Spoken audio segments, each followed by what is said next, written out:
साथीहरु आज मैले तपाईहरुलाई यस भिडियोमा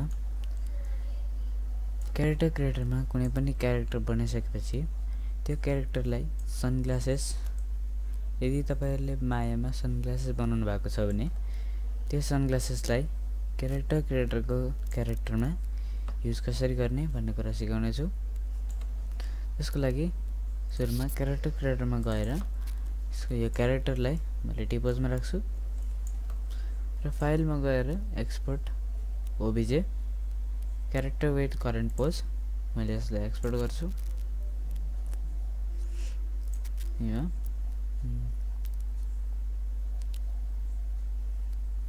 एक्सपोर्ट फ्रम क्यारेक्टर क्रिएटरमा गर्ल टु भनेर एक्सपोर्ट गरिदिए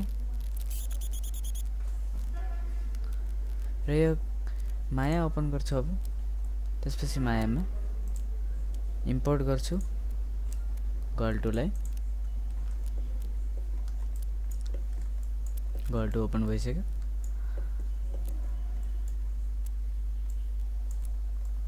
यहाँबाट लाइटिङलाई टु साइडेड लाइट र 6 प्रेस गरे। अब चाहिँ मैले मायामा बनाएको सनग्लासेसलाई इम्पोर्ट गर्छु। फाइल इम्पोर्ट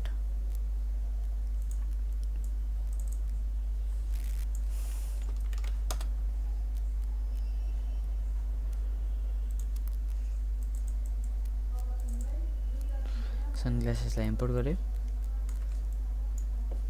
र सनग्लासेसलाई कलरिङ पनि हालिसकेको छ। फ्रन्ट भ्यूमा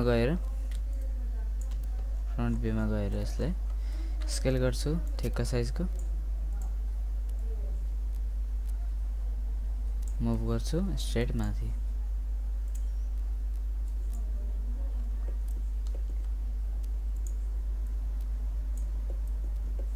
स्ट्रेट यसरी माथि लिएर आउँछु। ग्रेड अफ स्केलिङ टुल अझै सानो र मुभ गरे माथि। त्यसपछि रोटेट अलिकति रोटेट गरे, मुभ तल पर्सपेक्टिभ र यसलाई मुभ अलिकति पछाडि।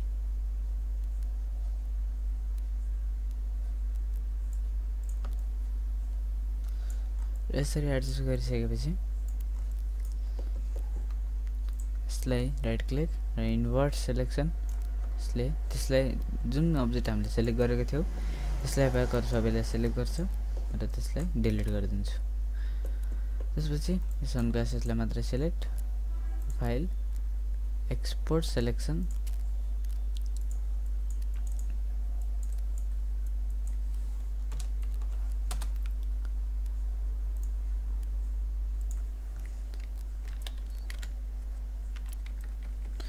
सनग्लासेस नाम लेखेर एक्सपोर्ट गरे। त्यसपछि क्यारेक्टर क्रिएटरमा गएर अब चाहिँ क्रिएट र एसेसरी गर्छु र यिमा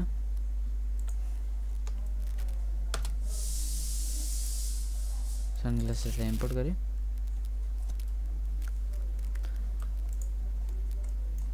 र यो त्यही ठाउँमा आएको छ। कलर हेर्छु दुईटालाई सिलेक्ट, यो स्ट्रेन्थलाई मैले फुल गरिदिन्छु। त्यसपछि अलिकति कलर आएको छ र यो अब सनग्लासेसलाई डबल क्लिक क्रिएट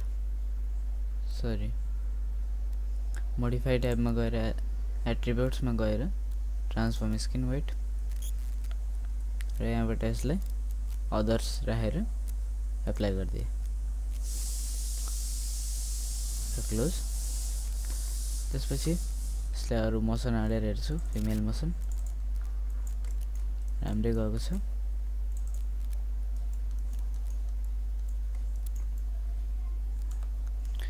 त्यसपछि यसलाई टिपोजमा राखेर यसलाई सिलेक्ट। त्यसपछि क्लोथ ट्याबमा गएर कस्टममा गएर तल अदर्स भन्नेमा सेभ गर्नुस्।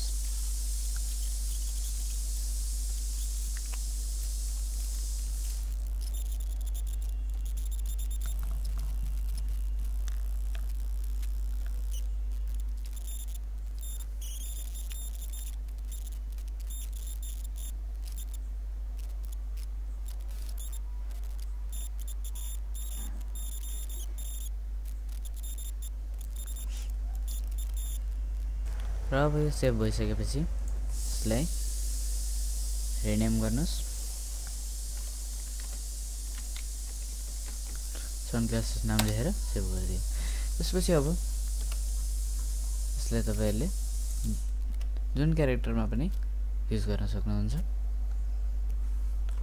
यसरी ड्र्याग गरेर ल्याइदिनुस् अथवा डबल क्लिक गर्दा पनि हुन्छ र त्यही ठाउँमा गएर यो एडजस्ट भइसक्यो। र आजको भिडियो तपाईहरुलाई मन परेमा लाइक शेयर कमेन्ट सब्स्क्राइब गर्न नभुल्नु होला।